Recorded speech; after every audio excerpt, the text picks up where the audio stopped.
Welcome. In this tutorial, I'm going to show you or teach you how to add motion blur on CapCut using your computer. So if you want to know how I did it, just keep on watching. So first of all, you want to open your CapCut app and import the video that you want. And after that, just go ahead and drag the video from right here to here. Okay. So now just go ahead and click on effects here at the upper part of your screen.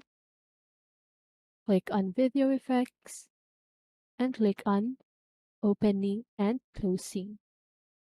And now just go ahead and scroll down until you see the lens section. So here you can see now the motion blur. Sorry. So I'm just gonna mute this.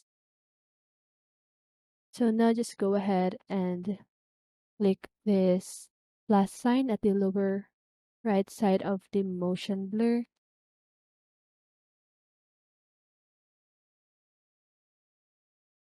And now as you can see, it is already added on your video. Okay.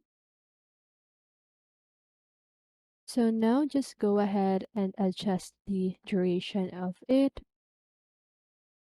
like that. And when you play your video, it should blur effect. Also, you can change the details of it by changing here the horizontal like that and the strength of it. And that's it. That is how you add motion blur on CapCut. So I hope this video helped you, and if it did, make sure to like, subscribe, and hit the bell notification so you won't miss a video. See you in the next one and have a great day.